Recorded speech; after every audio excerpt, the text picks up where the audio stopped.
So good morning, students. So today we are your teacher. I am teacher Laura Fernandez. I am teacher Lovely Palano. So first, let's have our prayer. We bow our heads and give our presence to the Lord. Heavenly Father, we ask for blessings on our class and our studies. That's all. Amen. And the Father, the Son, the Holy Spirit. Amen. So today I will check your attendance first. Say present if I call your name. So very good because no one absent today.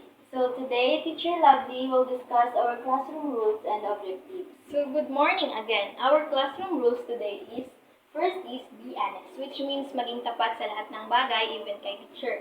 Next is maging respectful. Maging respectful kay teacher kag sa classmate.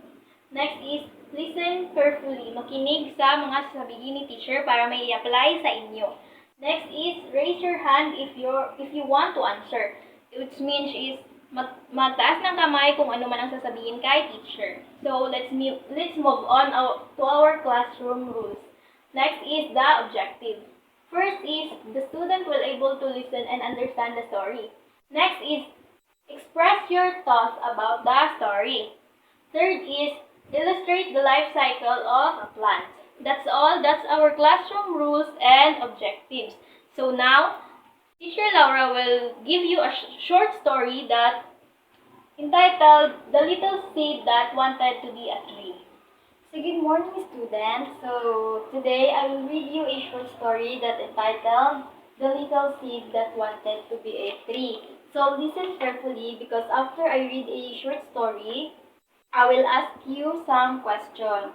So the title of our story is that The Little Seed That Wanted to Be a Tree. So once upon a time, in a lush green field, lived a tiny seed named Pip.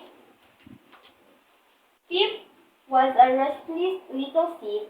He didn't want to stay buried in dark earth. He wanted to be a big, strong tree right away. He grumbled and complained, pushing against the soil with all his might. He saw the tall trees swaying in the breeze and longed to join them. One day, a wise old tree overheard Pip's grumbling. "Little seed, the oak tree bombed. Why all the fuss?"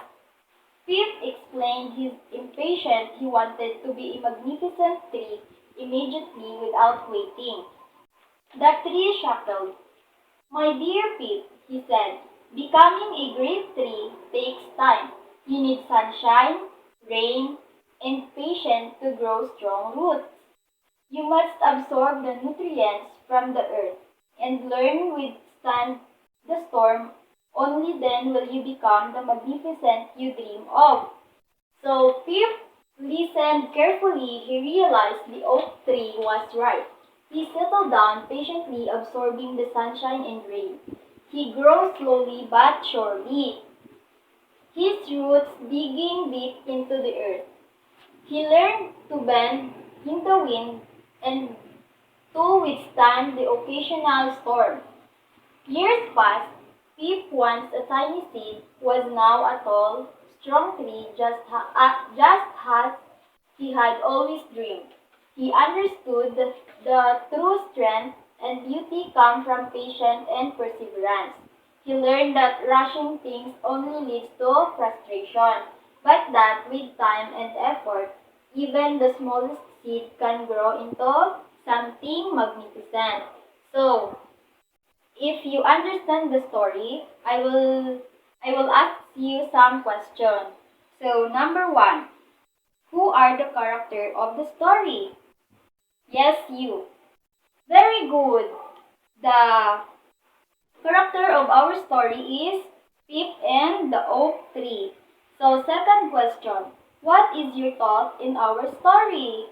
Yes, you. Very good.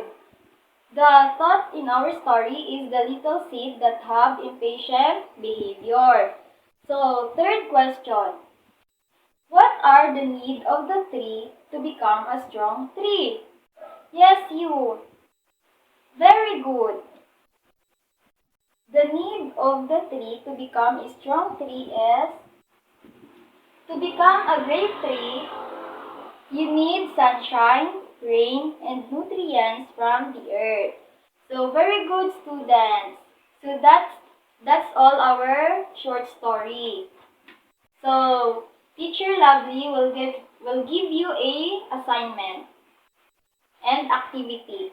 So first, I will give you a activity, which means a puzzle that I prepared. It's connect with our story that Teacher Laura gave you. So I will group you into 4. Group 1, get your activities. Okay.